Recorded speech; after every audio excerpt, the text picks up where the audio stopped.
Hoje vamos fechar um pouquinho discussões que ficaram no ar, detalhezinhos sobre integração de superfícies. Isso aí nem tanto, mas só completar alguns detalhes.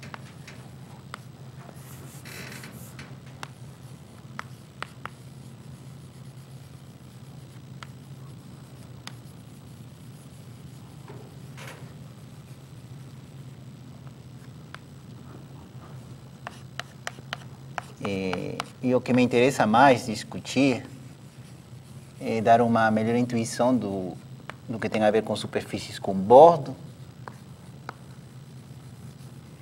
e a ideia de orientação. Eu vou tentar discutir algumas questões geométricas sobre isso. Então a gente fecha essas coisas hoje e na última semana de aulas, que é semana que vem, a gente vai falar de um tema que tem a ver com tudo isso, que é teoria do grau, um pouquinho de coisas mais. Tudo bem? Então vamos começar falando de fazer como uma espécie de rota geral.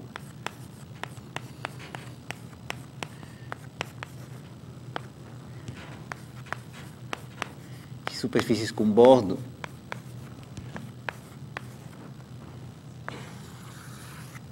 E a ideia das superfícies com bordo é que elas, ao igual que as superfícies, elas também aparecem, né, nos problemas da gente, na física, na matemática, no que for. As superfícies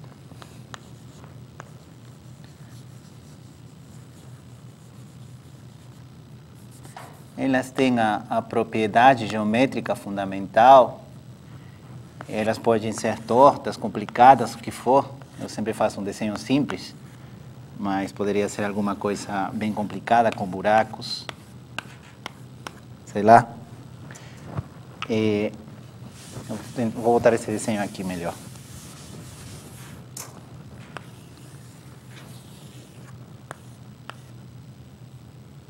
Parecer uma coisa de dimensão 2 com buracos, né?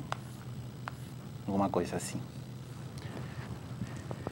A propriedade importante de uma superfície é que ela localmente, para termos geométricos, topológicos e de cálculo diferencial, ela se comporta exatamente igual que um aberto de Rn.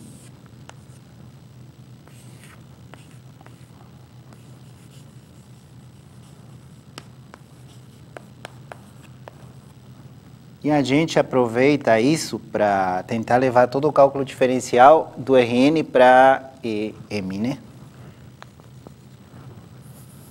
Do Rm para a superfície. E aí, os outros objetos que aparecem, que seriam as superfícies com bordo,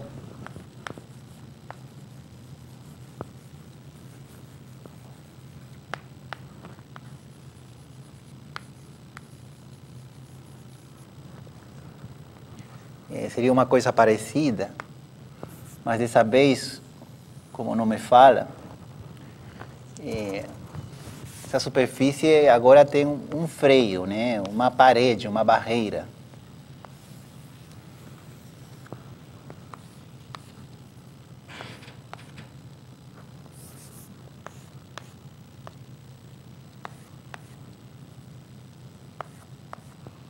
É a mesma coisa. MM dentro do Rn, né?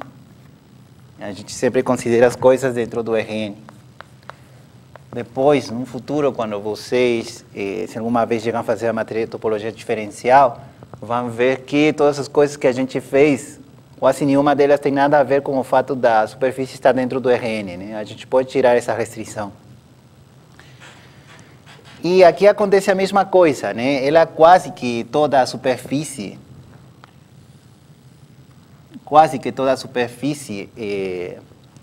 está modelada localmente como sendo um aberto de Rn, mas tem algumas partes que essa seria a região 1.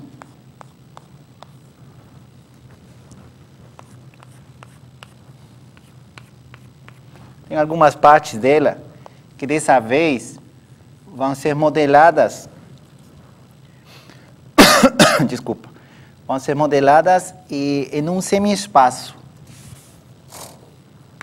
Quer dizer, em lugar de U0, o modelo local da superfície, no lugar de ser um aberto do RN, dessa vez vai ser um aberto de um semi-espaço, que a gente pode normalizar de uma vez por todas.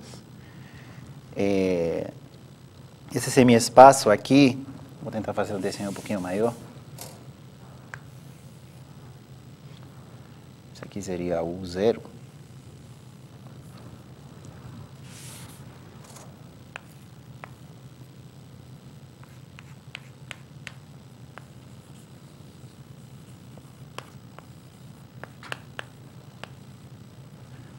Esse carinha aqui, ele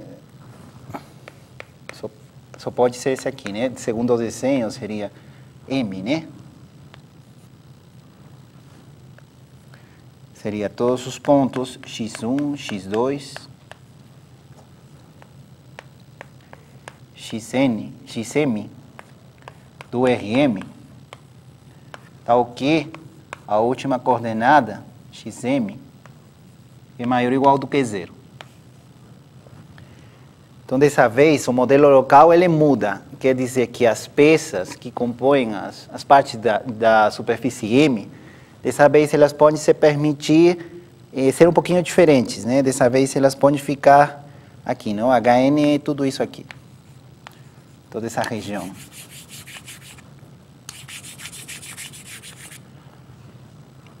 Mas tem um freio, claro, né? Tem uma parede, o HN.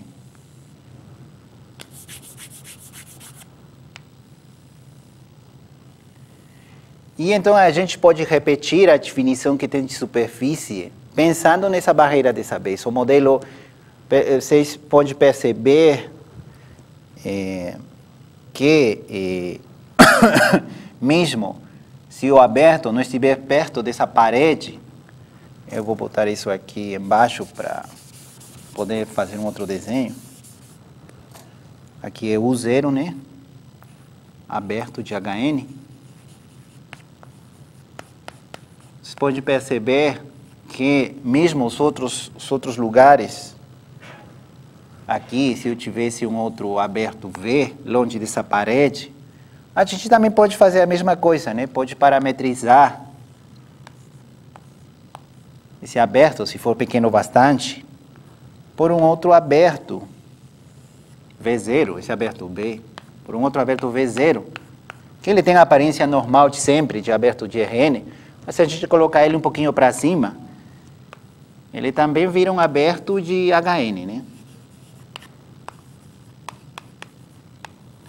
Quer dizer que, por mais que a gente tenha essa restrição dessa parede, em algumas partes da superfície, com bordo, nas outras partes não tem problema, as outras partes simplesmente são parametrizadas por uma região de HN que não bate com essa parede, simplesmente isso. Então não tem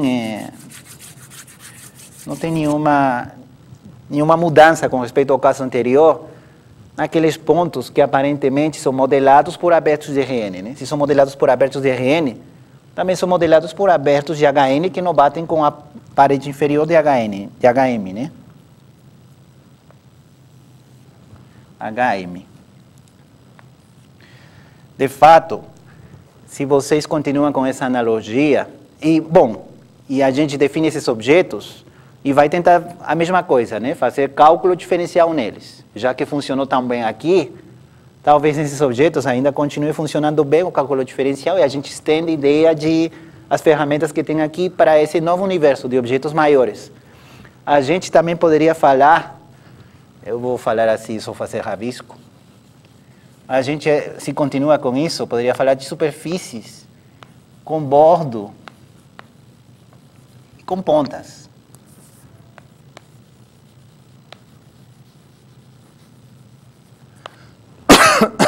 Dessa vez o modelo local, o exemplo mais claro disso que vem na cabeça é, por exemplo, o quadrado, né, no R2. ela tem bordo e tem pontas, né? Como o nome está falando. Ou dobras pode ser, né? Em dimensão 1, aqui, essas dobras são pontas, mas em outras dimensões já não tem pontas mesmo, né? Senão tem dobras, né? Por exemplo, esses tem o círculo, tem a superfície cilíndrica. Essa superfície cilíndrica tem uma parede em cima e uma parede embaixo, né? A superfície, só a lateral. Ela seria uma superfície com bordo. Mas se vocês consideram o cilindro todo, incluído o interior, o cilindro sólido, quer dizer, seria um objeto de dimensão 3 que tem bordo, né? A lateral, a tampa superior e a tampa inferior, e também tem dobras, né? Aqui, né? Dessa vertical para horizontal, no outro lado e aqui também, né? E aqui a gente também poderia fazer a mesma coisa, a mesma analogia. Só que dessa vez o modelo local seria um objeto, por exemplo aqui, seria um quadrante, né? O modelo local dessa vez aqui seria um aberto de, seriam todos os x1, x2, xm em Rm, tal que as duas últimas coordenadas são iguais a 0, né? Por exemplo, maiores ou iguais a 0, desculpa. Então, essa aqui, claramente, qualquer vizinhança desse quadrado pode ser modelada por um aberto dessa região, né? E aqui também, né? Isso aí fica meio claro. Eu não quero desenhar porque eu não sou muito bom de desenho, mas fica claro que todo ponto tem uma vizinhança que está bem modelada como um aberto nessa região. Aqui é os dois, né? Não é igual, desculpa. Os dois maiores iguais do que 0. E, bom, na matéria a gente vai ficar aqui, mas só queria comentar isso para vocês verem que não é que porque eu vou definir superfície com bordo, tudo tem que ficar ali, né? A gente pode fazer cálculo diferencial legal, quer dizer, até falar de espaços tangentes e teorema da aplicação inversa e tudo mais, que nem em superfícies. Nessas situações, não precisa ficar simplesmente no caso com bordo, né? Aí eu não saberia como chamar no seguinte nível, né? Tem bordo, tem dobras, por exemplo, o tetraedro, esse aqui, se vocês consideram o tetraedro sólido, ele tem bordo, ele tem dobras e também tem pontas, né? E também dá para fazer cálculo diferencial ali, não tem muito drama do objeto ser tão certinho. É isso, né? E a gente vai ficar aqui só para começar alguma coisa, né? Bom, eu só queria fazer esse comentário. Vou continuar com o caso de superfícies com bordo. Só.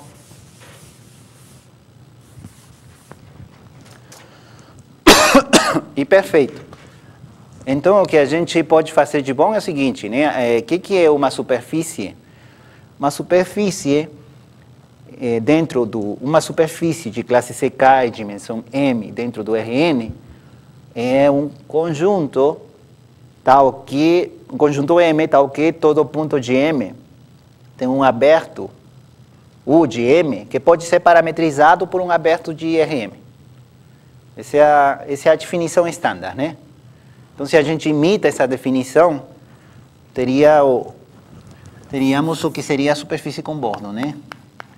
Eu só vou botar essa definição como referência, né? Não pretendo fazer muito formalmente essas coisas, mas discutir sim o sentido delas, né? Então, aqui seria já M dentro, né? Dizemos que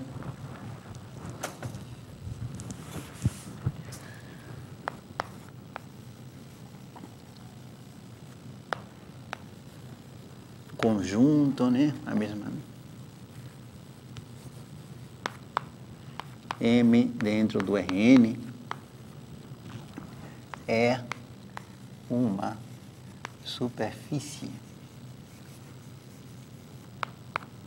de classe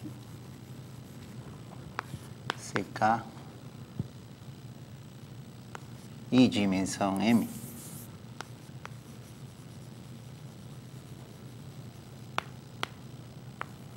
com bordo. Aí essa palavrinha bordo fica meio relativa também, porque mesmo se ela não tivesse bordo, como no caso original, esses carinhas aqui também eles podem ser parametrizados por abertos do HN, né? Simplesmente se esse aberto não estiver dentro do HN, a gente compõe essa parametrização com uma translação, né? Botar esse aberto muito para cima e ficar em cima do HN, né? Então, essa definição é geral, né? Essa definição que eu vou botar aqui, ela até abriga os casos sem bordo. Na prática, quando a gente ressalta que a superfície tem bordo, é porque de fato vai ter bordo. Mas na definição, vão ver que, segundo a definição, uma superfície sem bordo cai nessa definição e não tem problema. Né? Dissemos que um conjunto M é uma superfície de classe CK de dimensão M com bordo quando, né, todo ponto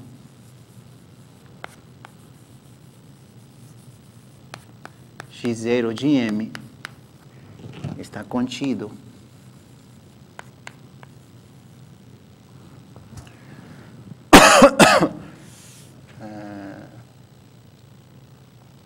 quando todo ponto, né, está contido em aberto U de M, que admite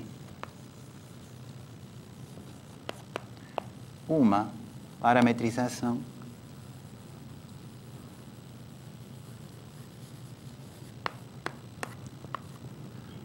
φ de U0 para U de classe CK, onde dessa vez U0 é um aberto de HM. A definição é idêntica ao caso de superfície sem bordo, entre aspas, né? A única diferença é isso aqui e aqui, né? No lugar de botar RM, estou botando HM. E a outra coisa que dá para observar é essa palavrinha aqui, parametrização, né? Que seria uma parametrização nesse caso, dessa vez, ou U0 sendo um aberto de HM. Seria a mesma coisa, né? Seria uma aplicação de classe CK, tem sentido que uma parametrização de classe CK, primeiro tem que ser de classe CK. Tem sentido porque o zero é um conjunto dentro do RM. Se um conjunto dentro do RM, né? Se um conjunto dentro do RM, a gente já falou o que significa uma aplicação para um conjunto qualquer dentro do RM ser de classe CK. Então, se é de classe CK, tem sentido. Eu vou botar aqui, né? Φ de U0. Vou botar aqui o significado, né? De Φ ser uma parametrização.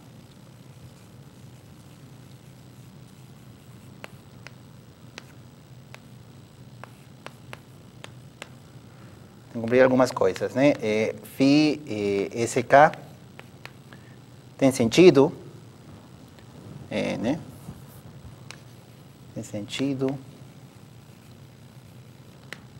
pois o zero está dentro do RM, né? Então não tem nenhum problema. Não é um aberto, mas a gente já definiu isso. O que mais? Φ de U0 para U é um homeomorfismo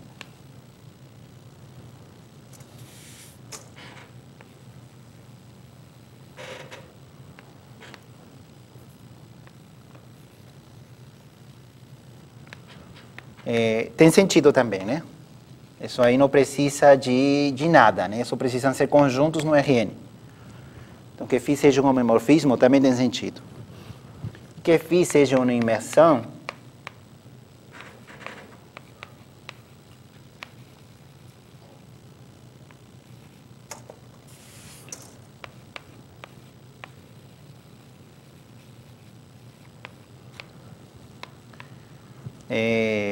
tem sentido, né? Também. Pois o diferencial de φ no ponto x0, no ponto x, tem sentido, né? Tem sentido para todo x em u0, né? U, né? A gente utiliza essas variáveis, né?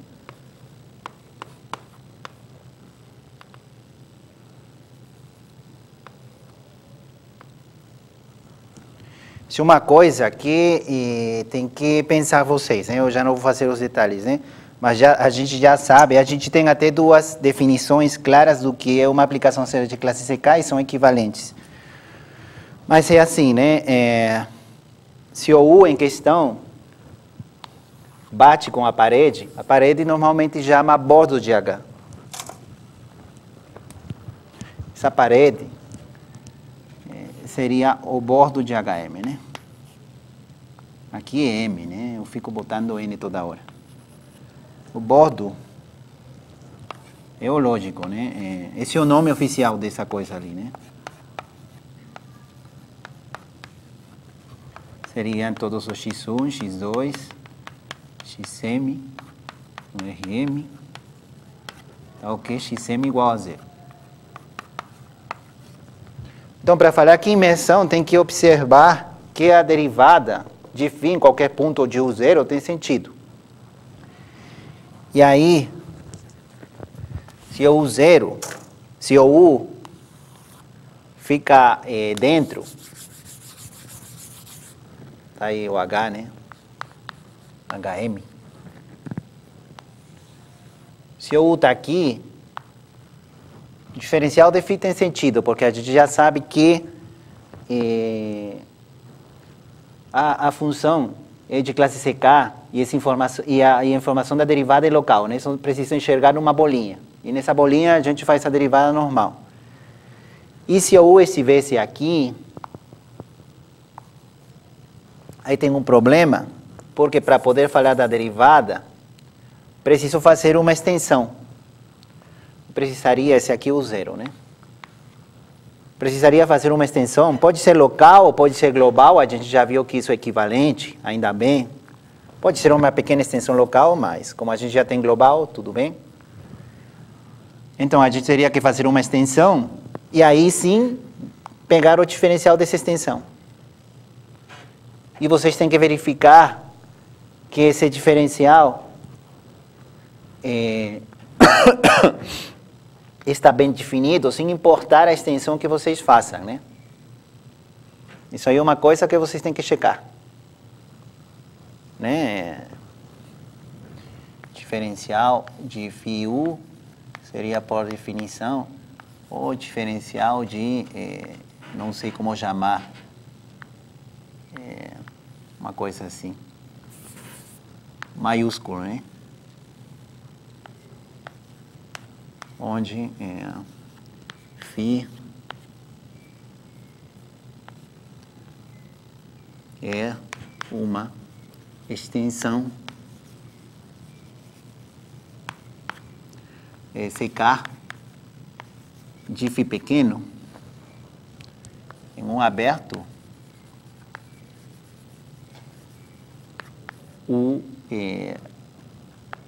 quando eu boto, sei lá, botar assim, o zero de Rn que contém um, né? Que contém o zero. É isso. Então vocês têm que checar que essa definição funciona bem. E ela funciona bem porque Em princípio, para achar o diferencial, ao ser uma transformação linear, só preciso de uma base. A gente pode pegar a base por cima. Mas tudo bem, isso aí chega. Então, a definição tem sentido. Essas são umas coisas que tem que verificar. E uma vez que tem sentido, aí a gente parte para os objetos associados a essa superfície com bordo, né? Por exemplo, as coisas que temos que checar, uma vez que a definição tem sentido. Vocês têm que checar coisas clássicas, que são importantes, a gente utiliza essas coisas indiretamente. Nas coisas que a gente fez indiretamente, a gente tratou as superfícies com bordo, como se fossem superfícies quaisquer. Então, a gente tem que dar uma olhada nessas coisas. Por exemplo, tem que checar que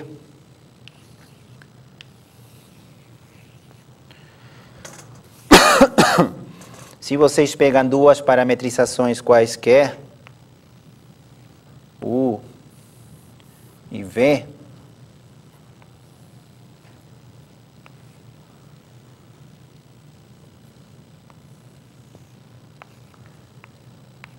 isso aqui seria a interseção. Esse aqui é M, esse aqui é U, esse aqui é V, aqui tem o φ, o zero, dentro do HM, aqui tem o psi, V0, dentro do HM. E vocês têm que checar o de sempre, né? Tem que checar que a aplicação de mudança de coordenadas, Ψ menos 1, composto com φ, que vai de φ menos 1 de U interseção V para o Ψ menos 1 de U interseção V, vocês têm que checar que isso aqui é um diff ou CK, né?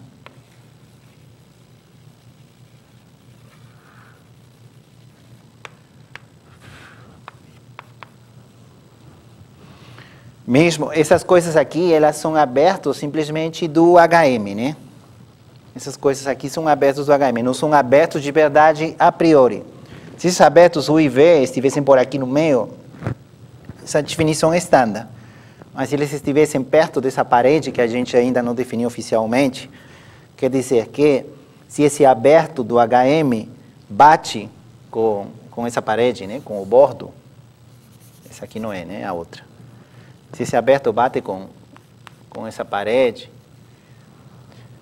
temos que esclarecer o que é um diffeomorfismo, mas a gente já falou do o que é uma aplicação de classe CK, então fica claro o que deveria ser um diffeomorfismo, né?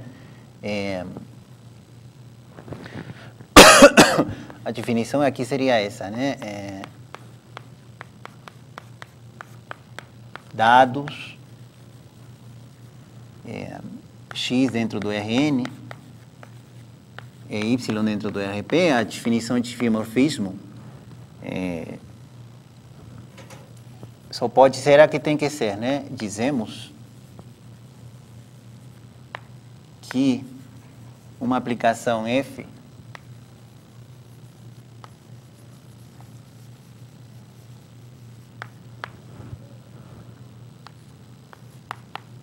de X para Y é um diffeomorfismo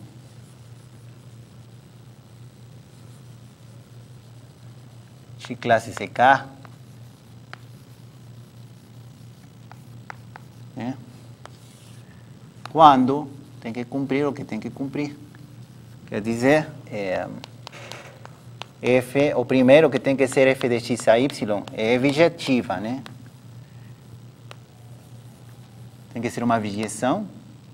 De fato, tem que ser um homeomorfismo. Acho que não é a mesma coisa. Escrever as três. É a mesma coisa, né?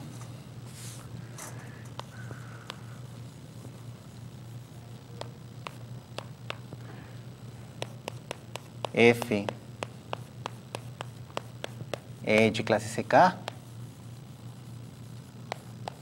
e F menos 1 também, né? Já que é bijetiva,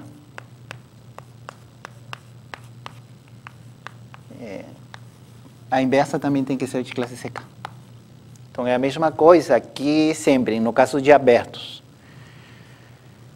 E com esse contexto, vocês têm que checar que isso aqui é um dimorfismo de classe CK. E é importante,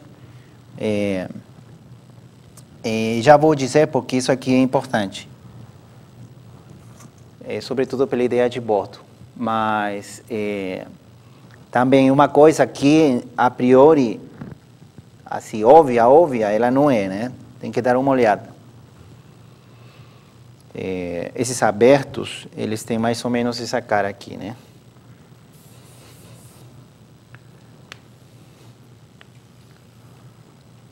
No caso que a gente bate com a parede, né? Aqui tem o φ menos 1 de U interseção V. Aqui tem o φ menos 1 de U interseção V.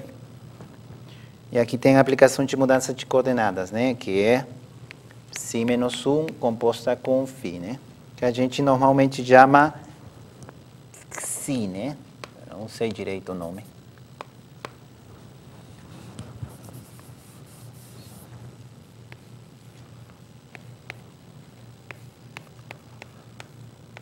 Eu já vou dizer, então, daqui a pouco, porque é importante estabelecer que isso aí é um dimorfismo. Seria legal poder afirmar, já sabendo que xi é um dimorfismo, seria legal poder afirmar que esse dimorfismo xi, ele se estende a um dimorfismo de verdade, né? Isso aí seria bem legal. É uma coisa legal para pensar. Se esse dimorfismo, ele pode se estender a um dimorfismo de verdade. Pelo menos nesse caso, né, que os conjuntos, eles não são tão estranhos, né? A vantagem de um aberto no Rn é que pelo menos ele localmente é simples. Ele é localmente uma bolinha. Tem conjuntos no Rn que são muito estranhos, né, como os conjuntos de Cantor e tudo mais. Eles têm uma estrutura local horrível. E esses aqui, eles não são tão feios não, né? Eles só têm uma pequena limitação. Então, a gente poderia esperar que pelo menos esses conjuntos que são meio razoáveis, diffeomorfismo entre esses dois tipos de conjuntos, ele pode talvez se estender. Mas a gente não vai precisar disso não. Se estender para um diffeomorfismo, né? Mas, como eu falei, a gente não vai precisar disso não. Então, essa ideia é importante para poder falar de... sabendo que um diffeomorfismo, a gente pode falar de bordo. Né? Aí o que vai ficar claro é o seguinte, então a mesma coisa. Tem a superfície, M, tem uma parametrização aqui, pode ficar no meio a parametrização, não tem nenhum problema. No geral eu estou botando do lado da parede. Mas poderia não bater. Se não bater, melhor ainda, né? Tem a parametrização φ. Aqui tem o HM. Aqui tem o bordo dele.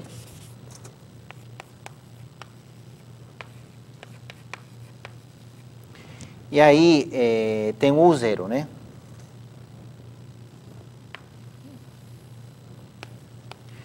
Do mesmo modo, a gente pode definir essa partezinha do U0 que bate com a parede do HM como sendo o bordo do U0, né?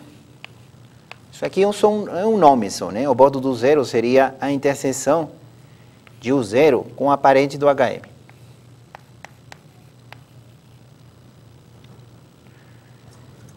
E aí, com esse D em mente, a gente pode definir o que seria o bordo de uma superfície, né? De uma superfície com bordo, né? Definição. Se M. A dimensão, já vou botando aqui em cima, tá? Se MM dentro do Rn é uma superfície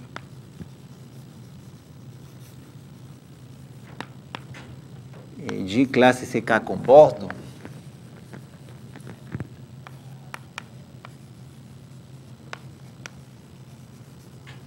podemos definir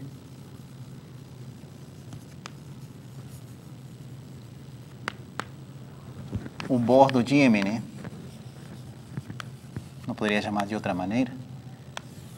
Como? O que tem que ser, né? Bordo de M. Segundo a lógica, a ideia de bordo deveria ser respeitada por equivalências. As parametrizações são equivalências locais. Então, isso aqui seria conjunto de todos os x em M, tal que existe φ de U0 para U, parametrização local,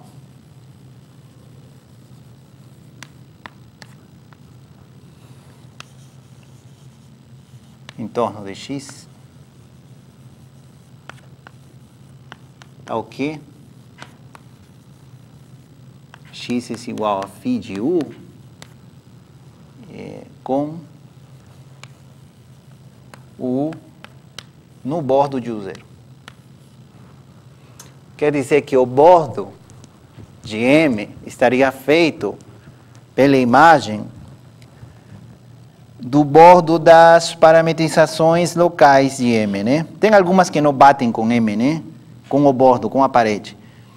Mas, no geral, a gente supõe que bate. Se o bordo sair vazio, beleza. Mas, se não for vazio, esses carinhas aqui, eles contribuem para formar um conjunto que a gente chama bordo. Essa seria a intuição geométrica dessa parede, né? A gente está definindo finalmente a parede, o bordo da superfície.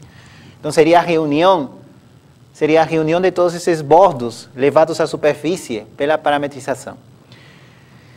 E o conceito de bordo, ele deveria ser intrínseco à superfície, não deveria depender muito da representação local.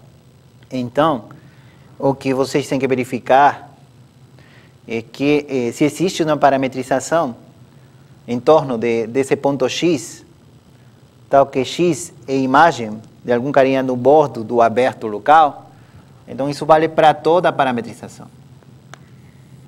Isso aí é a justificativa de que essa definição intrínseca, o bordo de M é um objeto intrínseco, não depende muito da maneira de como eu vou representar localmente a superfície M. Se em uma certa representação, o bordo de M então estaria feito por aqueles caras de M que numa certa representação caem no bordo. Aí o que vocês têm que provar é que essa representação não importa, não interessa, né? Se numa certa representação cai no bordo, em qualquer outra representação vão continuar caindo no bordo.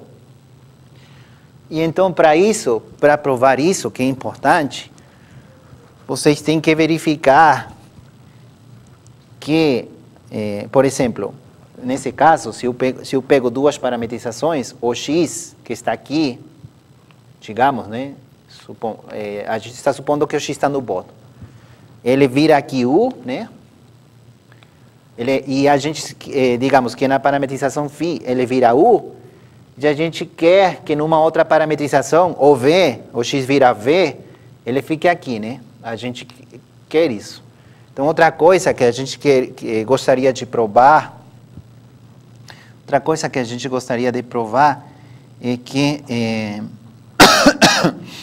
um diffeomorfismo entre abertos de HM respeita os bordos, né? Isso é outra coisa que eu só vou escrever e vocês teriam que verificar, né? A proposição seria essa, né? A proposição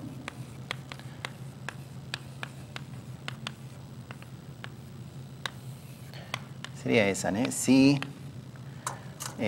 H de AB seja A e B abertos de HM, ponto, se H pequeno de A para B é um diffeomorfismo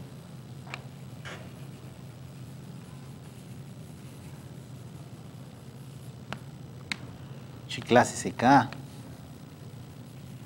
com K maior ou igual a 1, né? Tudo bem. Então,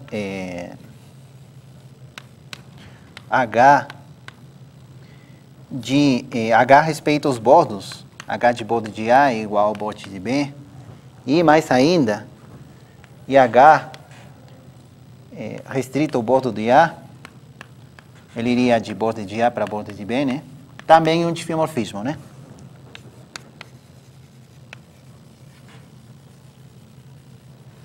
Inclusive, esse último diffeomorfismo CK, né? Inclusive, esse último diffeomorfismo, ele é um diffeomorfismo de verdade, né?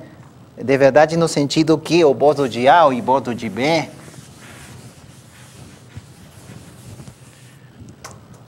né? Bordo de A igual a A intersecado com HM é um aberto, né?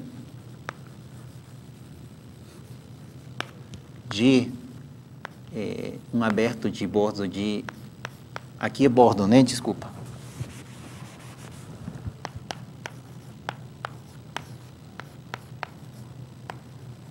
Um aberto de bordo de HM que é R elevado a M-1 vezes o zero.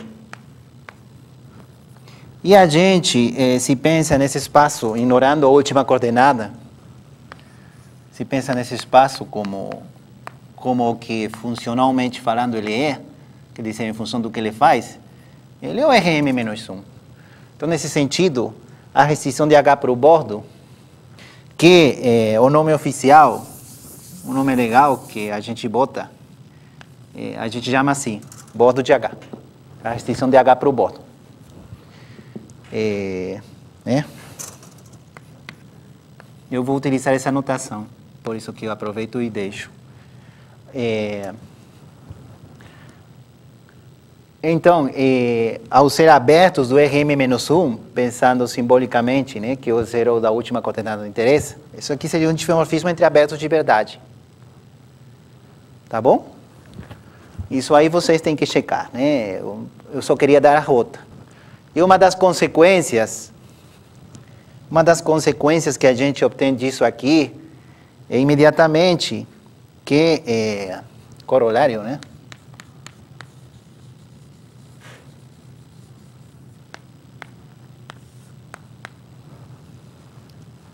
Seria essa aqui, né? Se X pertence ao bordo de M, né? E φ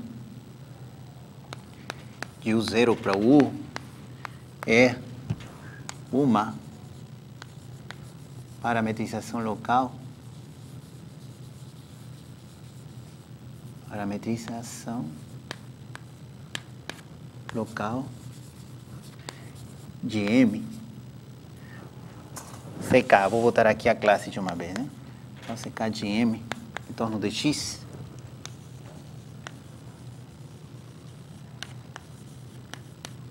Então,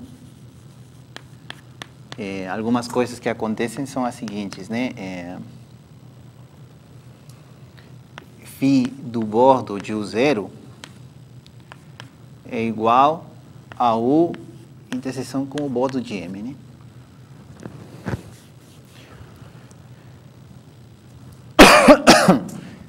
Isso aí, de fato, é o bordo de U, né? Vale o mesmo princípio de que se M é uma superfície de classe CK, então qualquer aberto de M também é uma superfície de classe CK. O mesmo princípio vale aqui, né? Se M é uma superfície de classe CK com bordo, segundo a definição que a gente botou, qualquer aberto dessa superfície com bordo também é uma superfície com bordo. Então tem sentido botar bordo de U. Porque U é uma superfície com bordo. A parte que tem que checar é essa parte, mas ela é simples. E nesse sentido,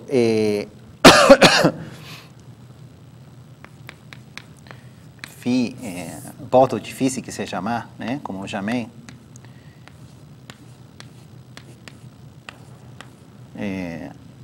é uma parametrização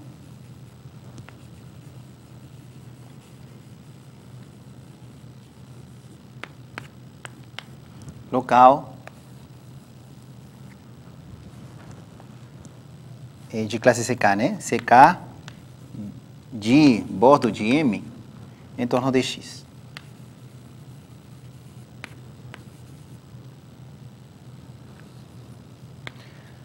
Em torno de X, né? Aqui entendendo que o bordo de U0 ele é um aberto de Rm-1, né? Como eu falei aqui. Isso aqui é um aberto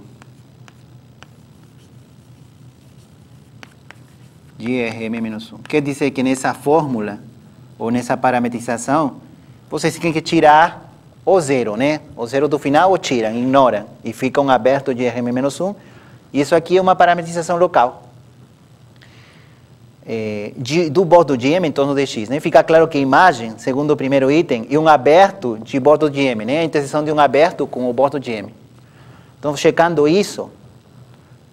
que isso é uma parametrização local, que é simples, porque a gente já falou que essas mudanças são difeomorfismos. Checando isso, particular, né? Ou em consequência,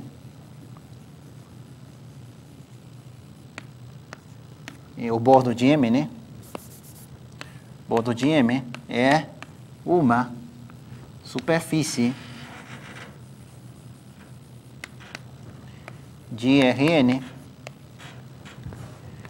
de classe CK e dimensão M-1. E aqui vou botar entre parênteses só para ressaltar, sem bordo. Por quê? Porque esses são abertos do espaço euclidiano estándar, né? Não tem HM, não tem nada. São abertos de verdade, digamos. Tá bom?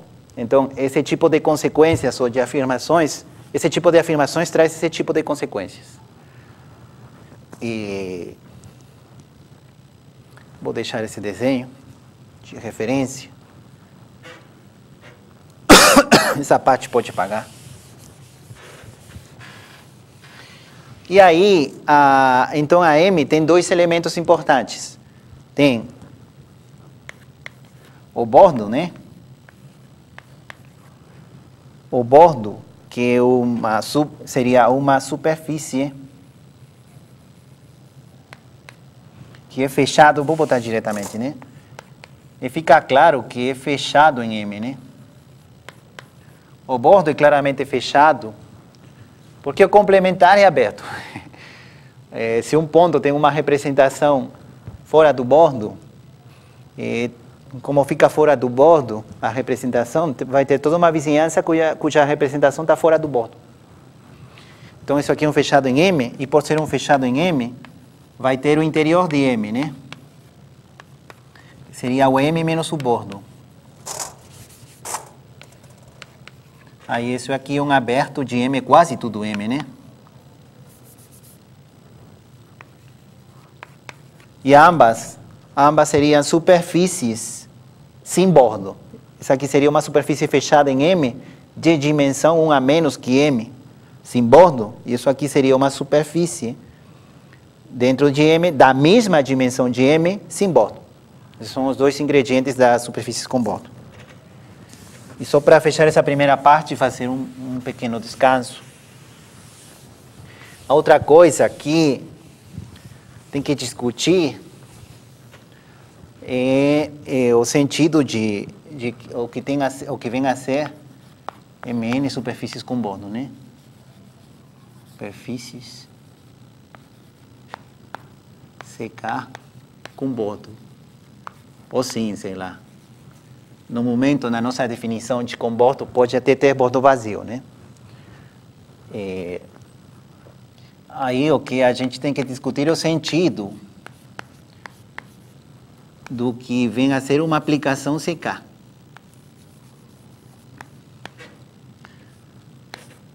A gente tem uma estratégia um pouquinho trapaceira que é: por que eu vou definir isso aqui se a gente já sabe que, como essas coisas estão no RN, até vou ressaltar,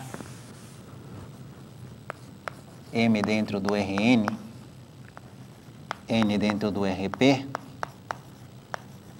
superfícies, né?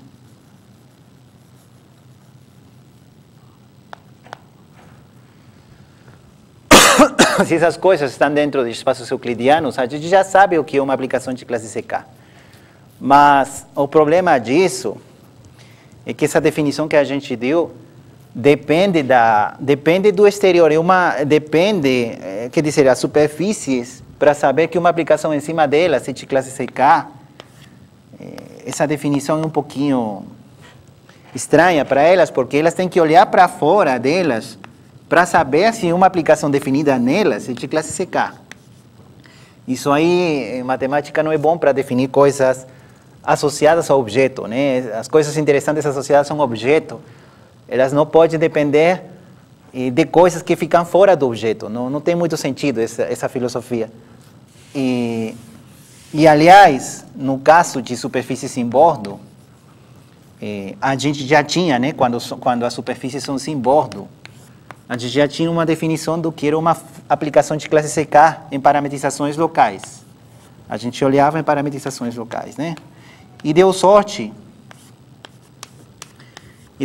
que essa definição coincidia com a definição da extensão local ou global em uma vizinhança da superfície. Mas as aplicações CK só têm sentido até o grau da superfície, né? Quer dizer, com a definição intrínseca, a gente sabe o que é uma função de classe C0, C1, C2, até CK. Com a outra definição de extensão para o Rn, a gente até pode falar do que é uma aplicação de classe C infinito nas superfícies, né? Seria uma aplicação que se estende localmente, globalmente, uma aplicação de classe C infinito entre abertos de Rn e Rp. Mas, para a superfície, essa função não serve para nada. Quer dizer, saber que ela é de classe C infinito, ela não consegue aproveitar. Ela só consegue aproveitar até essa classe de diferenciabilidade, porque quando a gente entende uma superfície, entende as representações locais dela. Então é importante ter uma definição que consiga fazer isso, né? Entender uma aplicação a partir das representações locais, né? Então, a de fora não é muito útil nesse sentido. Mas aí não tem muito problema, né? A gente faz uma definição análoga. Uma aplicação de classe CK seria a mesma coisa, né? Mesmo batendo com a parede, né?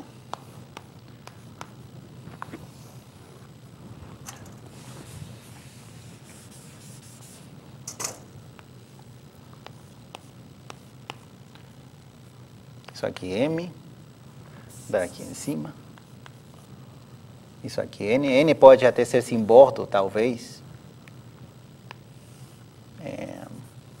O N pode ser uma coisa sem bordo mesmo. As duas não tem por que ter bordo, né? Ela poderia não ter. E a gente segue a mesma filosofia, né?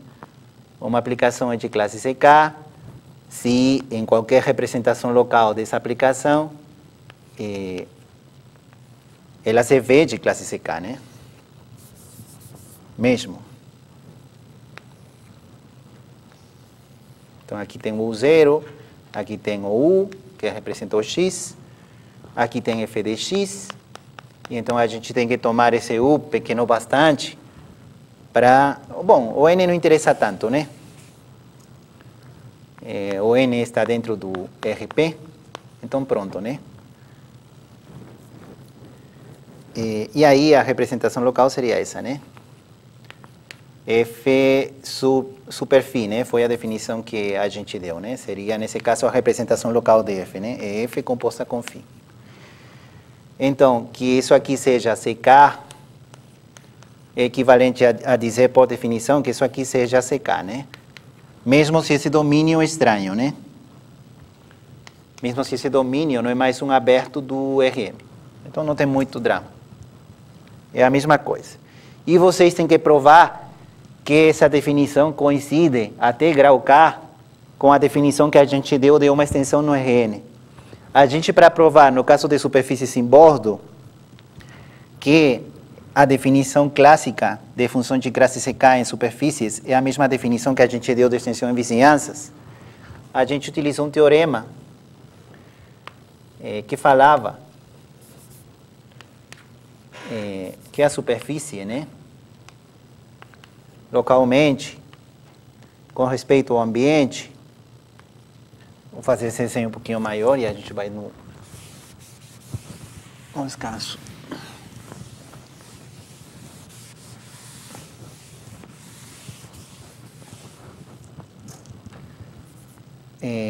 A gente provou que, quer dizer, para verificar que essas duas definições elas coincidem, a gente utilizava o seguinte, né? Pegava um ponto e olhava por um aberto em torno desse ponto como a interseção de um aberto de Rn, né? Isso aqui seria O interseção M, né? Com a superfície. E a gente sabia que podia escolher esse aberto U de forma que esse sistema era difiomorfo. Aqui o Rm, né? Que é o ambiente, Rn. Aqui M dentro do Rn. E essa parte, que é o Rm-M, N-M vezes Rm vezes zero, né? A parte horizontal, ele representava essa interseção. Aqui era a bola, né? Era um cubinho pequeno. No caso com bordo, vocês teriam que verificar uma coisa parecida mais para superfícies com bordo, né? Mesmo estando no bordo,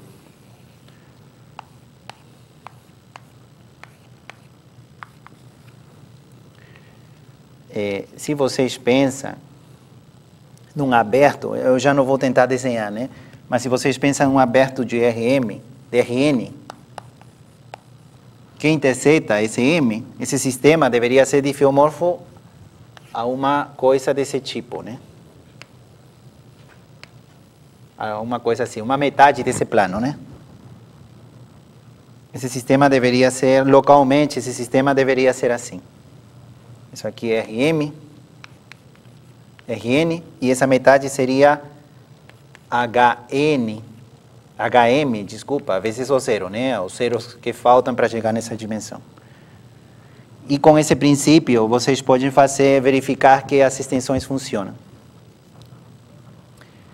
E para fechar essa partezinha, e já não falar mais de todos esses detalhes, a última coisa que vocês têm que ficar clara para a superfície com bordo é o conceito de diferencial, né?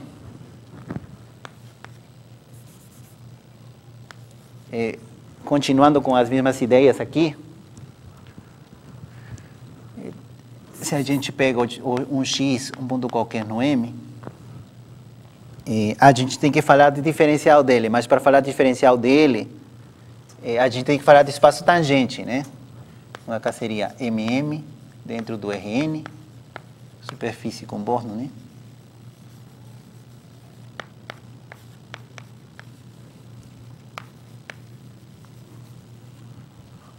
Pego um x em M, e a pergunta seria o que é o espaço tangente de M em x, né?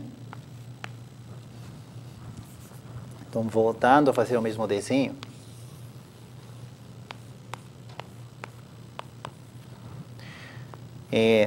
Um ponto que não tem nada a ver com o bordo, o espaço tangente continua sendo a mesma coisa, né? Esse aqui seria o tangente no M.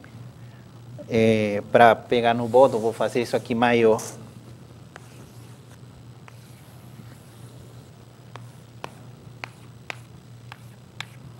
Isso aqui é o M. Então, num ponto qualquer, eu estou só pensando na superfície, né? Espero que isso fique claro.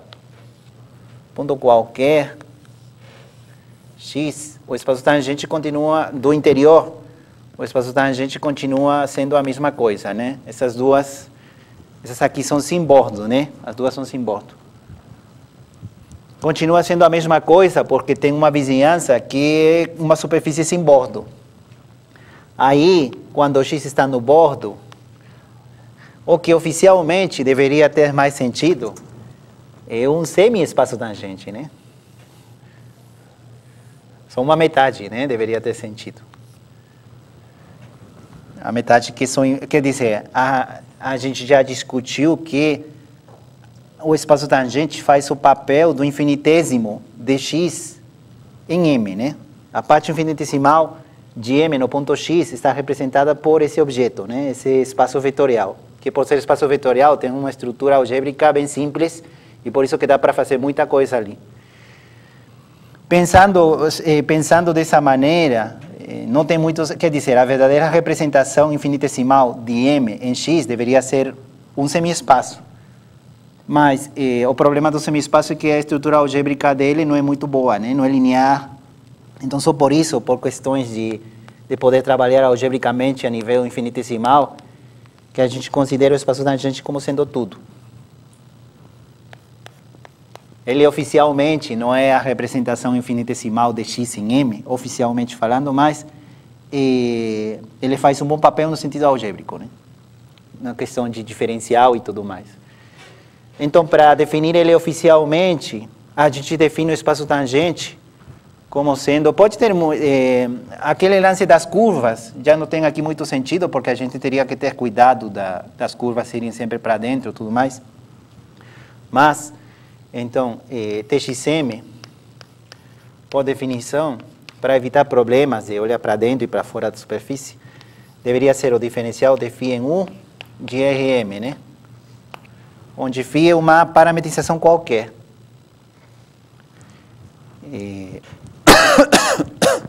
A gente já falou que mesmo que o domínio de φ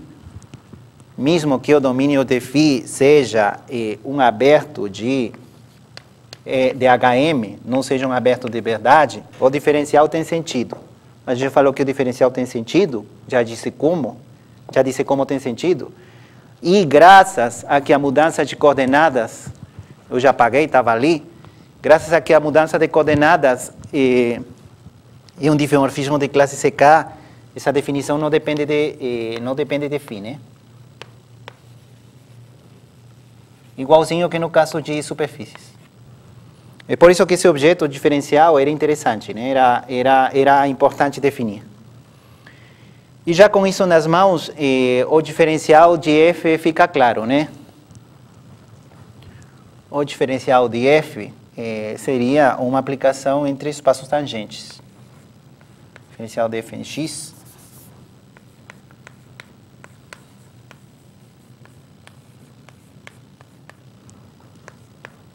é igual, seria uma aplicação que vai do espaço tangente de M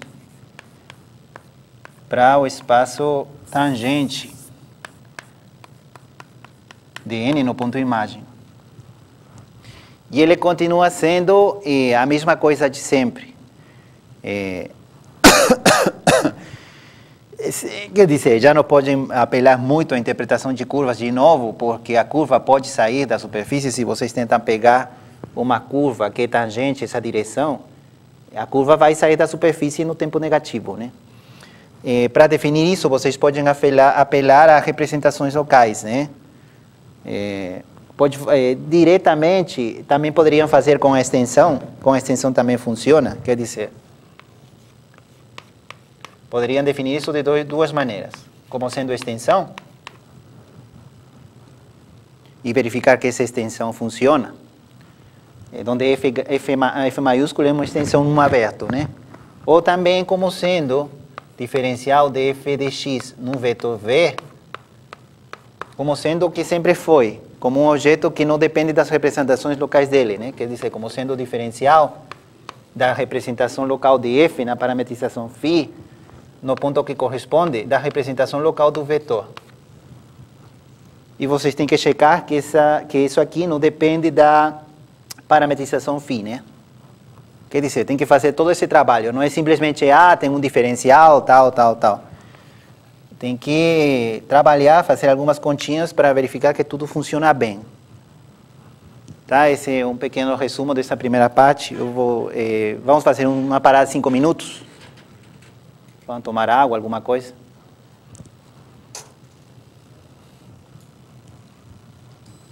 Isso aqui seria o...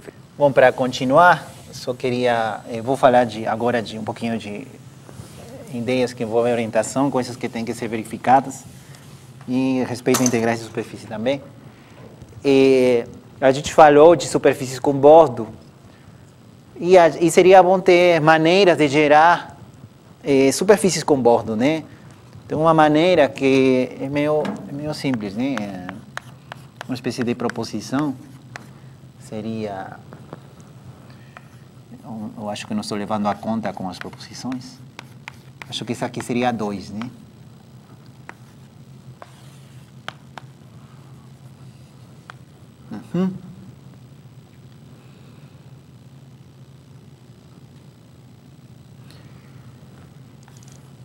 Seja M dentro do Rm, né? Uma superfície de classe CK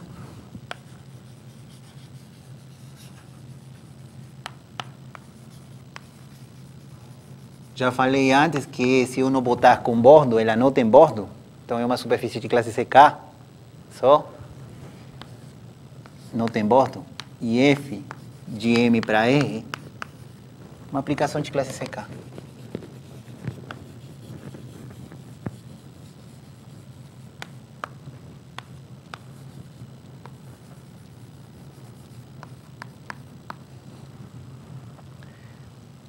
E aqui, né? Se A é um valor regular de F,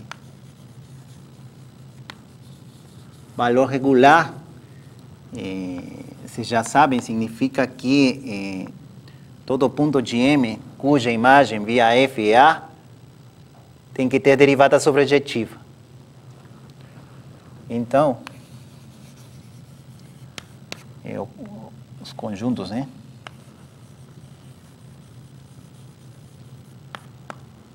Poderia ser A mais, se quiserem, F menos 1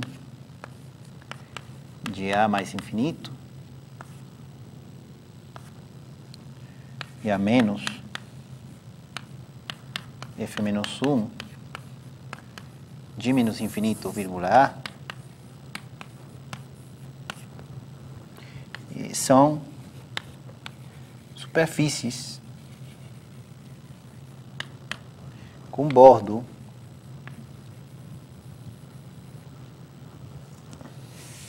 superfícies de dimensão M em classe CK. Vou botar o nome oficial delas. Essas superfícies são muito importantes em coisas que, em topologia diferencial, tem uma parte que chama teoria de Morse, e elas aparecem muito. São superfícies de dimensão M classe CK, com bordo igual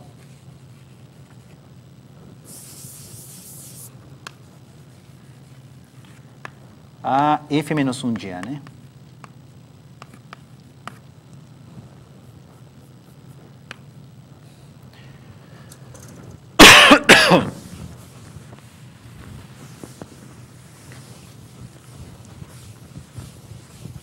Quer dizer que, por exemplo, vocês têm uma superfície aqui, cheia de buraquinhos, M. Vocês têm uma função real, por exemplo, a função mais simples que vocês podem imaginar é a função altura. Função altura, a função H. Ela faz o que o nome dela diz que faz, né? Ela mede a altitude, né? Por exemplo, é uma projeção, né? Esse ponto aqui seria o ponto mais baixo, né? O H projeta, né? Uma função altura. Ela faz o que faz. Então, por exemplo, se o ponto A estivesse aqui, ela divide esse ponto A, a imagem inversa de A, divide a M em duas superfícies com bordo, né? Para a imagem do A, aqui fica esse círculo. Isso aqui vou desenhar um pouquinho maior.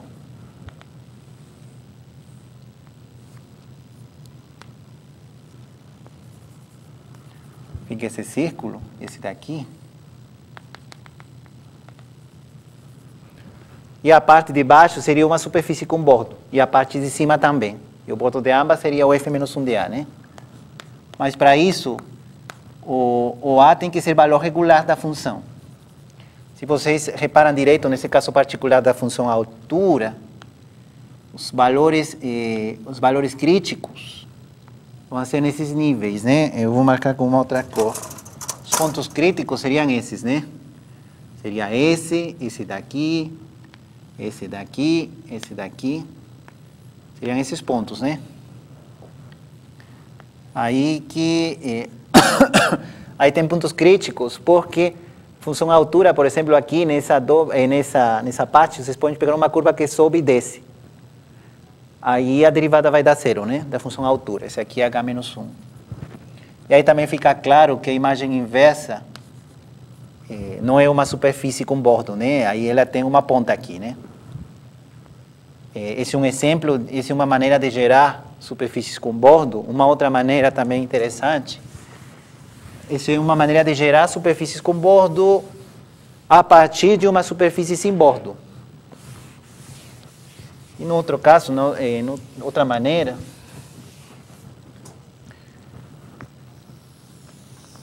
acabei apagando e voltar. A outra seria a proposição 3.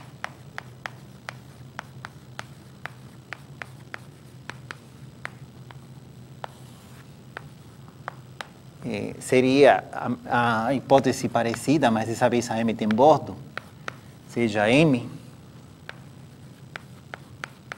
no Rn, uma superfície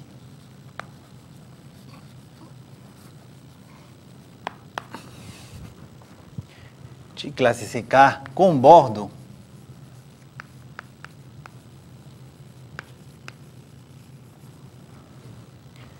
e F, a mesma coisa, de M para o RP. RP. Uma aplicação de classe CK, né? Uma aplicação CK.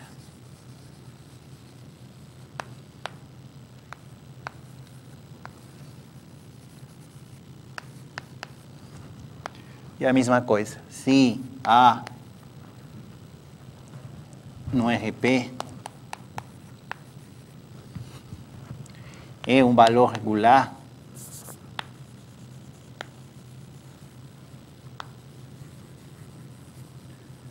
de F, então F menos 1 de A é uma superfície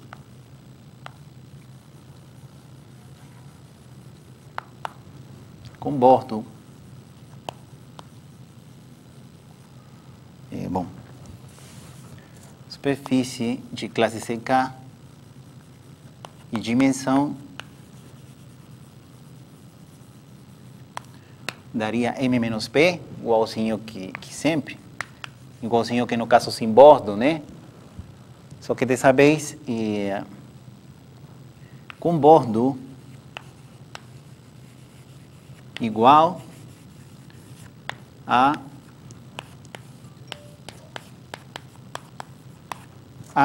imagem inversa da restrição do bordo em A. Vou fazer um desenho. Vocês já sabem que esse símbolo aqui significa a restrição de F no bordo, né?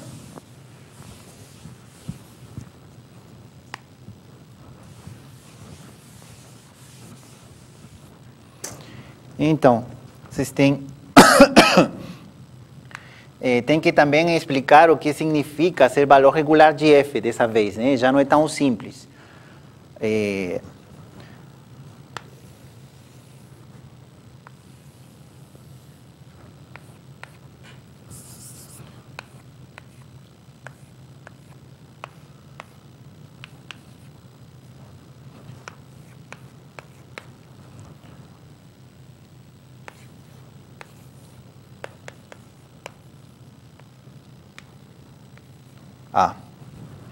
Valor regular, dessa vez, significa a derivada tem que ser sobrejetiva em qualquer ponto, aqui, né? X, na imagem inversa, a derivada tem que ser sobrejetiva, igualzinho de sempre, mas se o X estiver no bordo, aí a derivada tem que ser sobrejetiva no espaço tangente, no TXM, e também tem que ser Sobrejetiva na restrição do tangente no bordo. Isso aqui é tangente em X do bordo de M, né? Que é claramente o subespaço de dimensão 1 a menos que o TXM. Ser valor regular significa isso.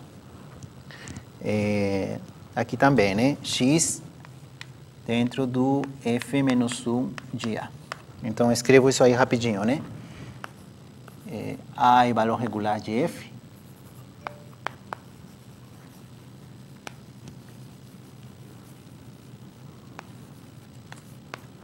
Se somente se por definição,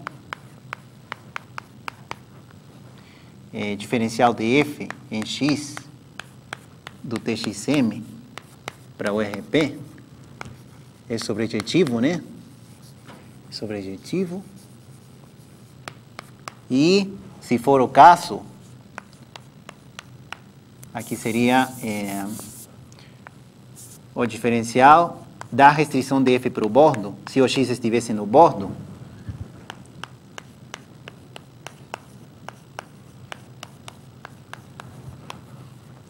é sobrejetivo.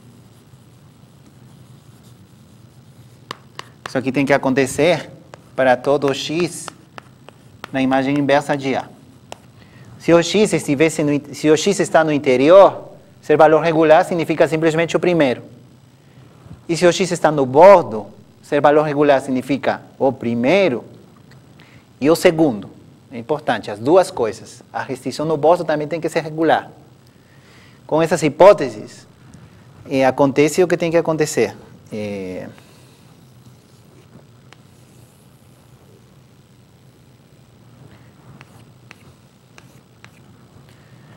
Aqui tem a F.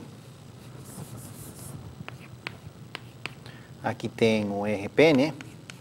Por exemplo, o RP é a imagem inversa de um ponto A. Se a gente pega um ponto A, deve dar uma superfície com bordo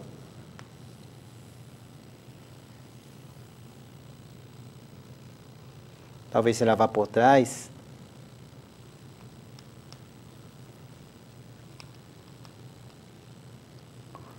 Aí eu sou ruim de desenho, mas tudo bem. Talvez isso aqui.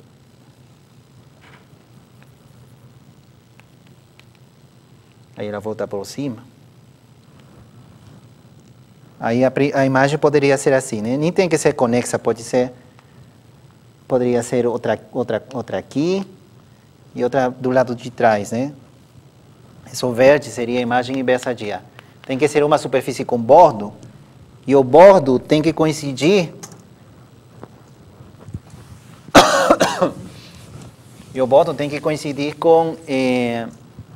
com a restrição de F no bordo. Quer dizer, o bordo e a imagem inversa comutam, né?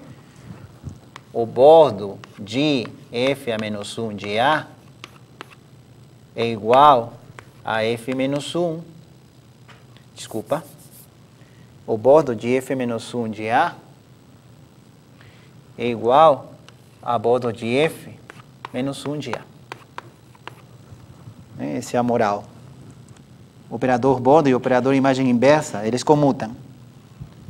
Tirar a imagem inversa e depois o bordo é o mesmo que restringir o bordo e depois tirar a imagem inversa. Tá? Isso é importante. E essa condição aqui é extremamente importante. Eu estou botando essas propriedades porque é importante que vocês saibam ou entendam como é que aparecem as superfícies com bordo. Elas não, por exemplo, a semana que vem, que a gente vai fazer a teoria do grau, eu estou aproveitando para explicar isso porque esses objetos vão ser muito importantes para nós, no caso de teoria do grau. E já vou adiantando que na última lista de exercícios eu vou pedir pelo menos esse problema de exercício. Para que não fiquem, é verdade, mas tem que trabalhar, né? Tem que checar que é verdade de fato. E pronto. E para falar um pouquinho de orientação, que era outra situação que estava ficando no ar, algumas coisinhas, eu só queria dar uma interpretação dessa ideia.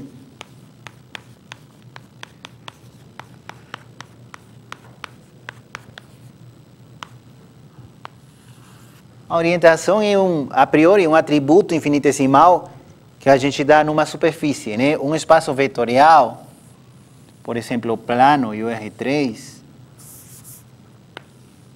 a gente entende o que é orientação ali. Quer dizer, o desenho intuitivo é esse, né? A gente sabe orientar um espaço vetorial.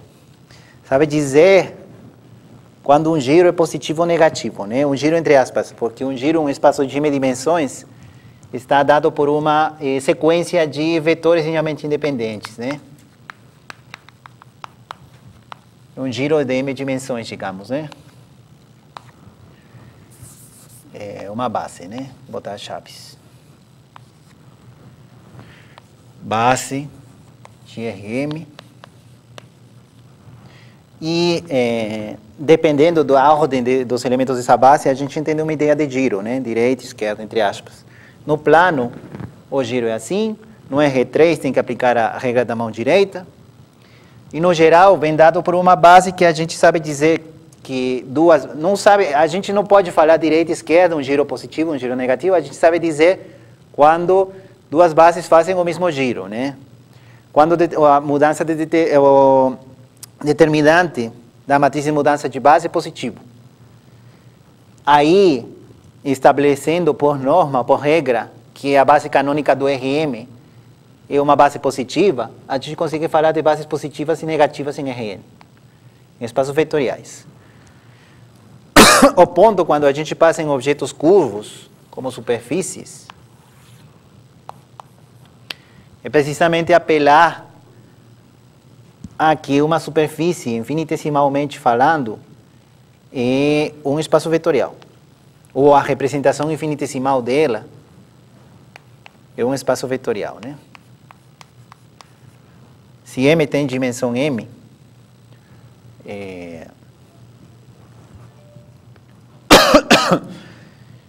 então a orientação é isso. A orientação só pode ser, segundo essa versão, tem várias versões de orientação. Tem uma mais combinatória que tem a ver com triangulações ou quadrangulações, que a gente falou no teorema de Stokes.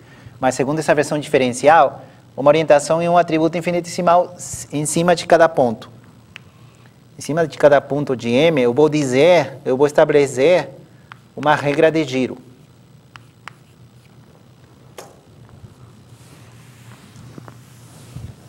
A versão que eu vou dar de orientação vai ser equivalente àquela que vocês conhecem de Atlas coerente e tal. Mas eu quero dar essa versão porque ele é um pouquinho mais útil para questões geométricas, sobretudo quando falamos de teoria do grau.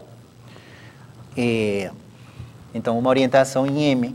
Estou dando como eu falei, estou dando uma definição alternativa que vai coincidir com a de Atlas coerente. Uma orientação sobre M, né?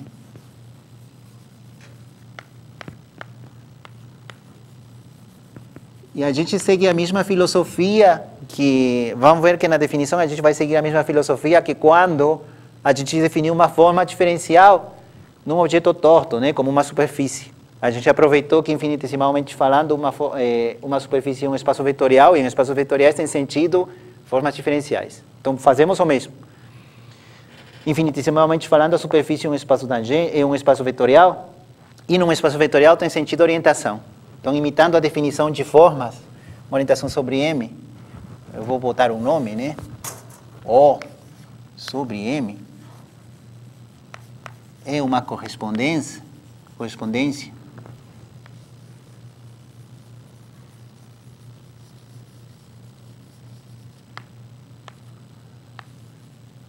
que associa a cada ponto X de M uma orientação O sub X do espaço tangente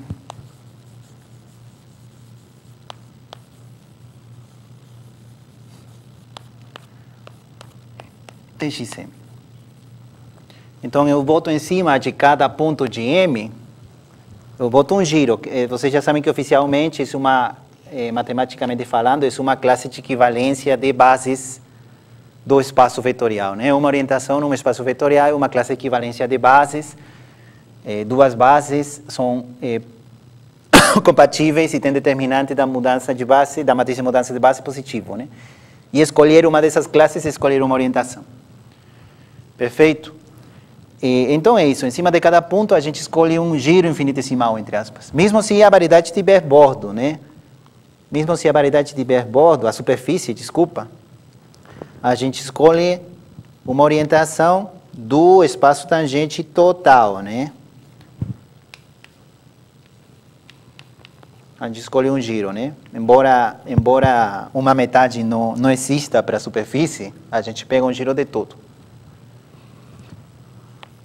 O importante de uma orientação é que essa correspondência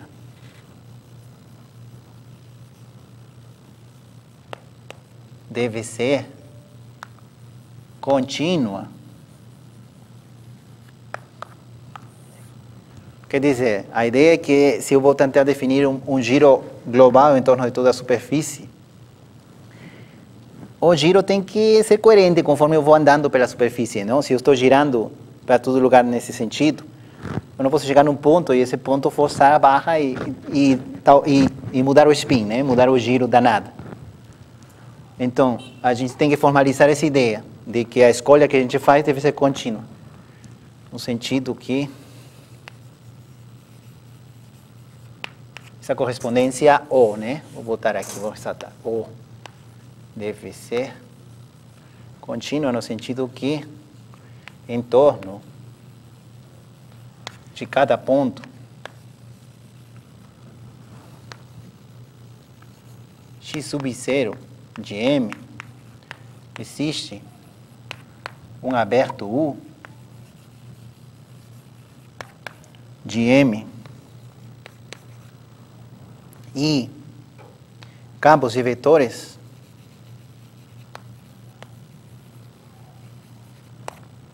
campos contínuos, né?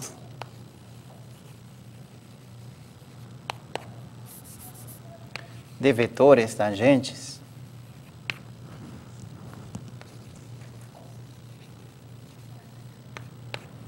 seria V1, V2, Vm, que vão do U para o Rn, né? A gente está supondo que o M está dentro do Rn, né? Campos contínuos de vetores tangentes que são linearmente independentes em todos os pontos, né?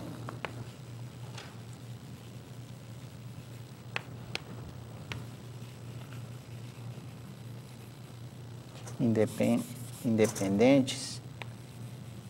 São linearmente independentes em todos os pontos. Em cada ponto forma uma base, né? Porque tem M vetores. Vou botar isso, que formam uma base.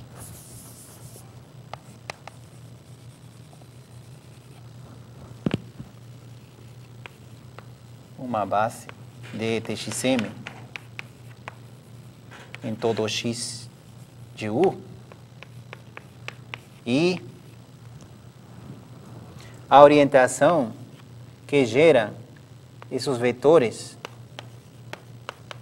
V1, V2, Vm coincide com a orientação que está dando O, né? Quer dizer, a única coisa que eu estou dizendo é que, como orientação é um objeto estranho, a gente não tem muito formalismo para falar continuidade desse objeto estranho. Mas, como a orientação está representada por objetos não tão estranhos, quer dizer, a orientação está representada por bases dos espaços tangentes, então a continuidade da orientação significa que essa orientação pode ser gerada por uma base local contínua de vetores tangentes. Só isso. A orientação é contínua se ela pode ser representada por um objeto que sabemos que é contínuo. No caso, bases de vetores locais. Tá bom? Então é isso. Isso aí já define muito bem a continuidade. E com essa ideia, tem muitas coisas que ficam bem claras, né? Bem rápidas enquanto orientação. Por exemplo, na esfera, a orientação que a gente dá na esfera, em lugar de pensar em atlas coerentes, a gente dá uma orientação que eu já vim usando, que é pegar o normal, né, no ponto X, que nesse caso particular coincide com o X, né?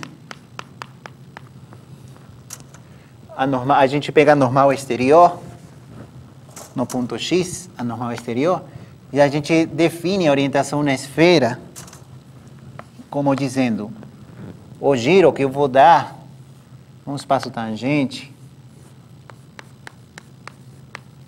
é positivo ou negativo, quer dizer, uma base é positiva ou negativa aqui, V1, V2, Vn, né? A gente já falou disso, né? A orientação em X viria dada pela orientação que gera esses vetores, onde V1, Vn, né?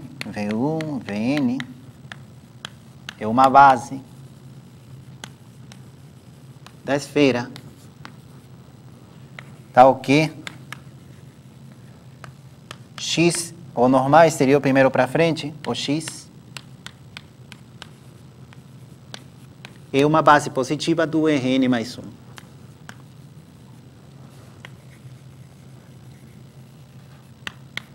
Isso aqui é a regra da mão direita, né? Em várias dimensões. A regra da mão direita diz que a gente bota o polegar na normal exterior e o giro que gera é a orientação da superfície.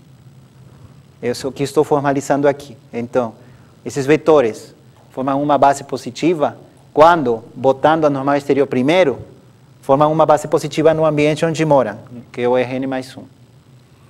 E assim tem várias orientações que a gente discute assim, né? Quando a gente tem a imagem inversa de um balão regular, que a gente sabe que é uma superfície, a orientação vem dada pela a normal exterior ali é o gradiente, né? Então, botando o gradiente primeiro, a gente ganha uma orientação na imagem inversa de um balão regular. Por isso que a imagem inversa de um balão regular é sempre uma superfície orientável. E o caso que interessa para a gente é o caso de superfícies com bordo, né? Então, fica claro que essa definição dá na mesma se a superfície M tem bordo ou não tem bordo, né? Dá na mesma. Sempre vão existir esses campos locais, né? Em torno de cada ponto de M é possível construir esses campos locais, mesmo se o ponto estiver no bordo, né? Porque vocês já sabem que toda a parametrização se estende um pouquinho a mais. Então, é possível conseguir essas bases locais em torno de qualquer ponto, mesmo sendo do bordo, e depois de checar isso. Quer dizer, eu estou definindo uma orientação e vocês têm que checar que essa orientação coincide, quer dizer, é uma orientação segundo a definição.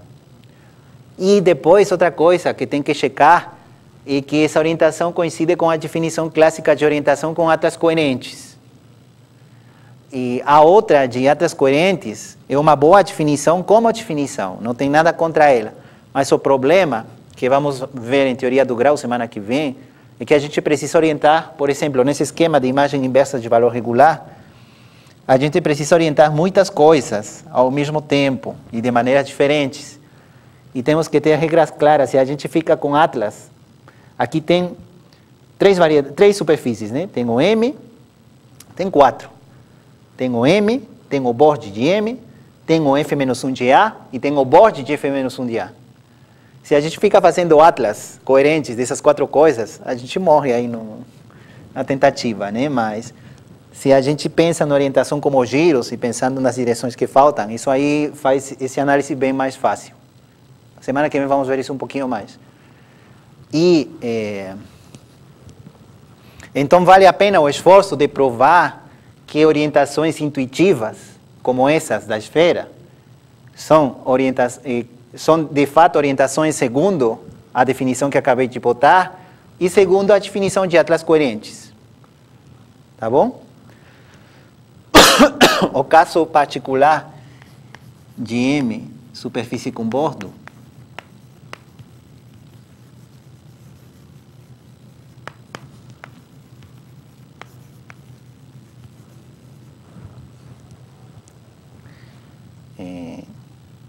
Bom, tem que falar um pequeno nome, né? Que vocês já sabem, né? Dizemos que M orientável.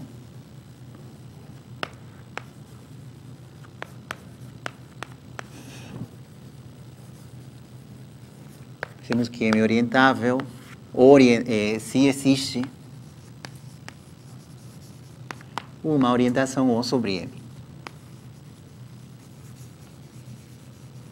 Como falei faz uns minutos, qualquer coisa que vocês tentem construir sobre um objeto curvo, tendo como moral de história um objeto planar como um espaço vetorial, tem esse espírito, né? A melhor maneira de definir é como eu acabei de definir, né?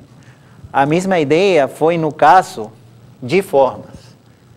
Por exemplo, a gente tem no RM a geometria euclidiana. Se a gente quiser fazer uma coisa análoga à geometria euclidiana em superfícies, a geometria, o código, o objeto que captura a geometria euclidiana no RM é o produto interno. Então, se vocês quiserem falar de uma espécie de geometria euclidiana numa superfície, vocês teriam que botar em cada ponto um produto interno nesse espaço.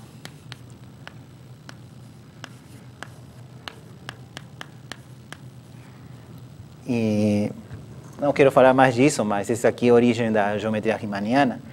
Mas qualquer coisa que vocês queiram tentar levar de RM para superfícies, tem esse espírito de que eu primeiro associo as coisas de maneira infinitesimal e depois tento integrar o objeto, né?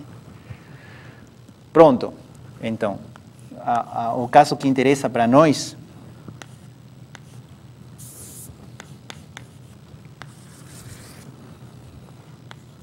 superfície orientável, superfície de classe CK, com bordo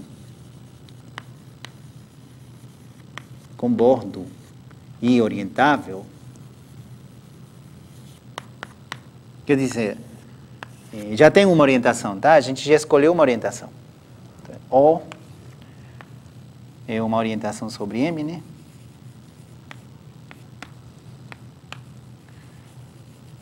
Então, a partir dela, eu vou tentar gerar uma orientação que o melhor nome para ela seria essa daqui, bordo de O, orientação sobre o bordo.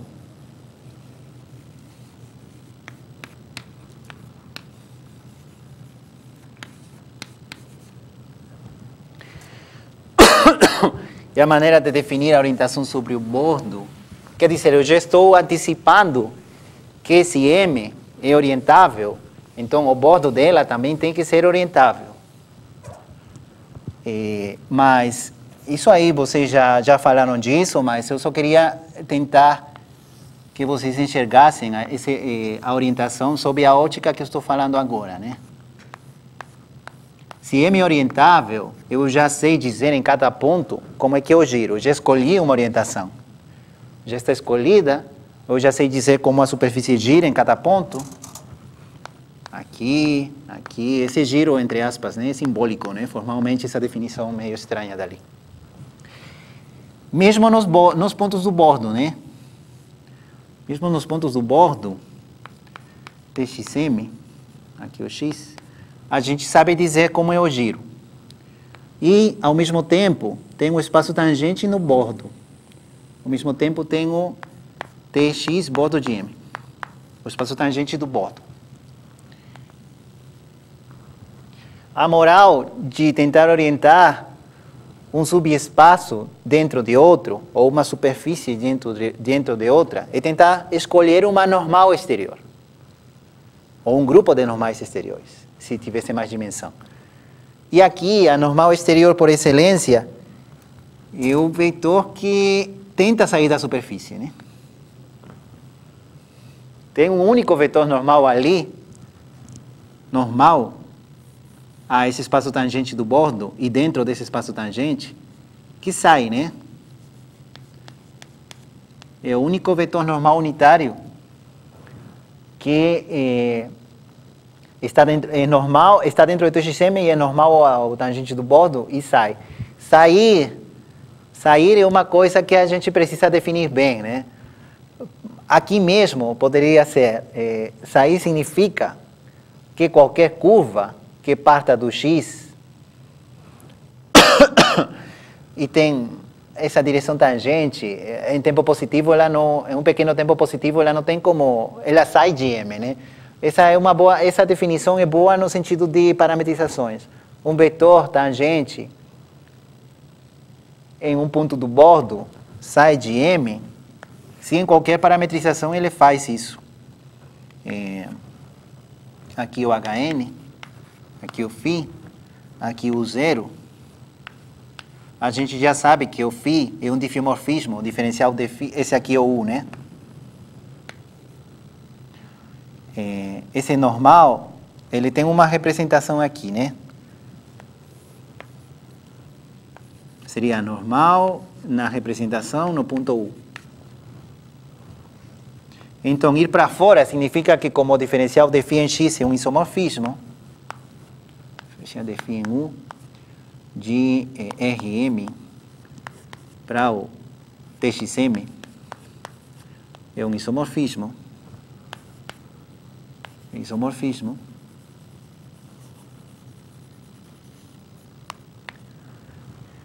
Então, esse vetor tem um correspondente embaixo. E ir para fora significa que esse aqui pertence ao H-, né? M, né? Eu sempre boto N. M menos. Quer dizer, vá para baixo, né?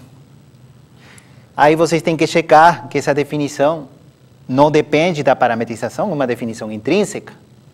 E pronto, né? Vocês já têm uma orientação sobre o bordo, pensando nessa normal exterior.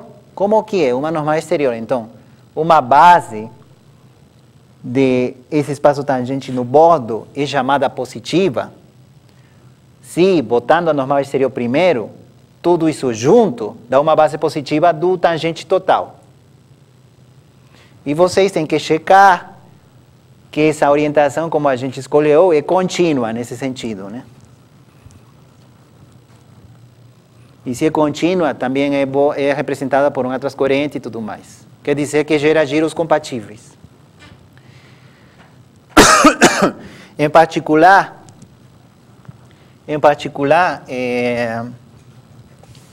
o bordo de uma superfície orientável é orientável, mas M orientável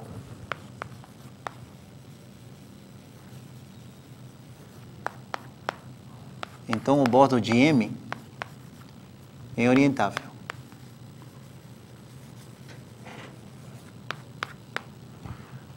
Mas se M não é orientável, aí a gente poderia pensar, se M não é orientável, então o bordo de M também não deveria ser orientável, né? Mas tem de tudo aqui. Por exemplo, a superfície não orientável por excelência que a gente conhece é a faixa de Möbius, né? Que é uma coisa desse tipo, né?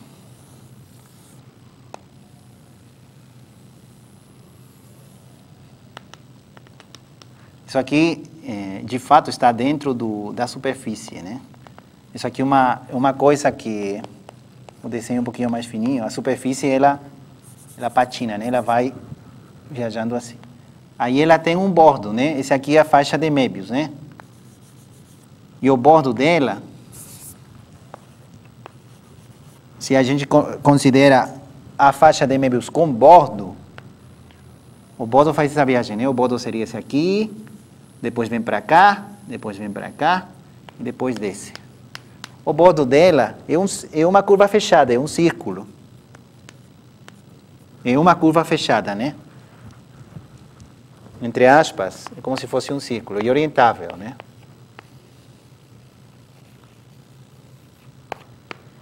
Não é igual, né? É diffeomorfa a um círculo, e um círculo é orientável. Então, o bordo de M, aqui nesse exemplo, tem uma superfície não orientável, cujo bordo é orientável, mas também pode acontecer que tenha uma superfície não orientável com bordo não orientável. O exemplo desse caso não tem nome, né? Não sei chamar. e a garrafa de Klein sólida. Garrafa de Klein sólida já. Que, entre aspas, garrafa de Klein que a gente faz, mas cheia de água, né? Sólida. E a gente faz a mesma colagem. O bordo dela é igual a garrafa de Klein, né? Estándar. Isso aqui não é orientável, né? Engraçado que esse negócio da garrafa de Klein sólida é um pouquinho estranho, porque a gente pensa que a garrafa de Klein não dá para encher de água, né? A gente enche de água e a água sai, né? A história clássica da garrafa de Klein. Gostaria de poder desenhar essas coisas. Mas em dimensões superiores, em dimensão 4, vocês botam esse desenho no R4, e no R4 dá para encher de água sem sair. Isso é que é a garrafa de Klein sólida. Se vocês pensam, a garrafa de Klein estándar é pegar a superfície do cilindro e fazer uma colagem estranha. Se vocês fazem a mesma colagem, mas com o cilindro cheio, sólido, dá a garrafa de Klein sólida. Agora, esse negócio de solidificar uma superfície nem sempre funciona. Por exemplo, o plano projetivo não tem um plano projetivo sólido. De fato, o plano projetivo não é borde de ninguém. Não existe uma superfície compacta de dimensão 3 cujo bordo dê o plano projetivo. A garrafa de Klein sim, né? A garrafa de Klein sólida tem o bordo da garrafa de Klein, mas o projetivo não tem isso. Isso aí também não é tão simples de provar, não.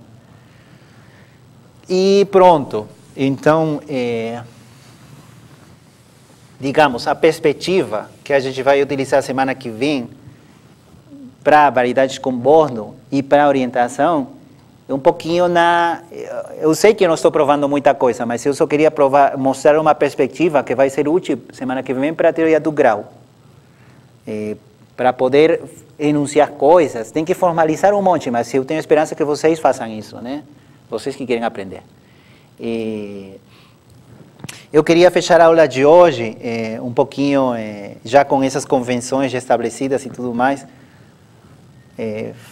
fazendo uma prova mais decente do teorema de Stokes, como está no livro, mas o tempo não deu mais, né? Eu sinto muito, vão ter que ler do livro. Mas o importante é isso, o importante é que a gente precisa deixar de pensar nos objetos, sobretudo nesse negócio de orientação, já não precisa, o lance de pensar em orientação a partir de parametrizações fica cada vez mais complicado para tentar entender certas coisas. Então, a melhor perspectiva de pensar em orientações é com essas coisas de giros em cada ponto. E pronto, então é isso. Espero ter fechado alguns buracos que ficaram dessa parte. E a única coisa que eu fiquei devendo é a prova formal do teorema de Stokes, mas no livro do Elon ele está bem feito. E semana que vem, que eu faço a teoria do grau, vou continuar falando dessas coisas de orientação. É extremamente importante para a teoria do grau. Então aí se ficou faltando alguma coisa de orientação, ou isso aqui ficou meio no ar, semana que vem vai ficar bem mais claro. Vou trabalhar muito com isso. Tá bom? Aí ficamos